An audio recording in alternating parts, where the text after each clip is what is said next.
বন্ধুরা আসসালামু আলাইকুম।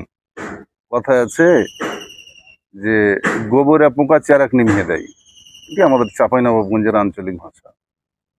গোবরে পোকা চেরাক নিভিয়ে দেয় এটি। আরেকটি হলো গাঁয়ের বেটি ফোঁটা পড়ি। আমি এই দুটি কথার ব্যাখ্যা দেওয়ার জন্য এই ভিডিওটি আজকে করছি। খুব ইন্টারেস্টিং হবে ভিডিওটি, সাথে থাকবেন, এটি আপনার সাথে মিলে যেতে পারে। বন্ধুরা দেখুন, গোবরে পোকা চেরাক নিভিয়ে দেয় অর্থাৎ আমি হয়তো অবহেলা করেছিলাম।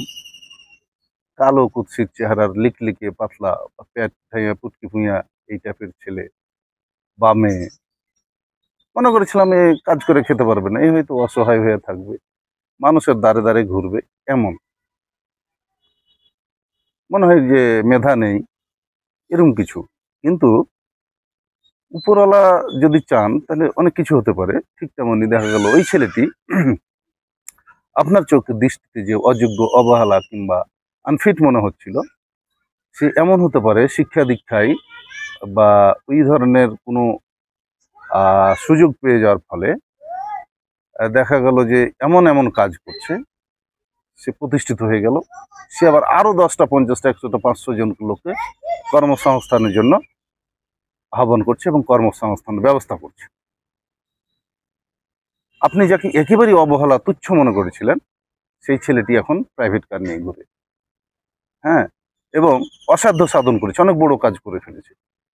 সে ধরুন একটা বড় চাকরি পেয়েছে, সে ধরুন রাজনৈতিকভাবে প্রতিষ্ঠিত, সে ধরুন কোনো নির্বাচনে জয়লাভ করেছে, সে ধরুন আহ কোনো বিদেশি কোম্পানির আস্থাভাজন হয়েছেন।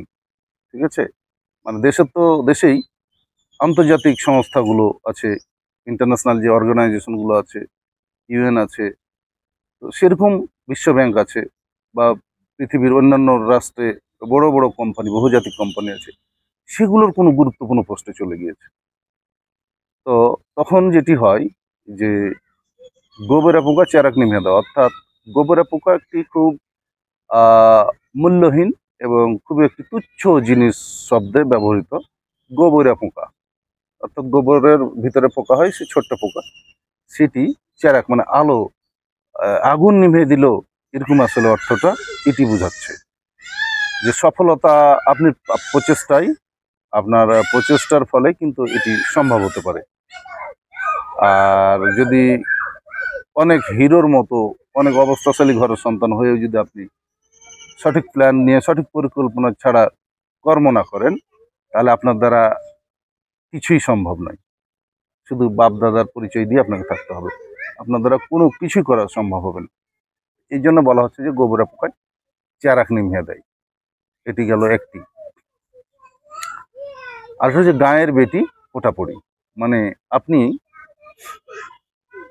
আপনার এলাকার একটি মেয়ে খুবই সুন্দর, তারপরেও আপনার চোখের সামনে বড় হয়েছে, সে ন্যাংটাকাল থেকে আপনার সামনে বড় হয়েছে, আপনার সামনে ন্যাংটা ছিল, ছোট বাচ্চা শিশু তখন নাক দেন, চোখ দিয়ে পানি ঝরেছে, নাক দেওয়া অনেক সময় ফোঁটা পড়েছে, সেগুলো মুছাই দিয়েছে।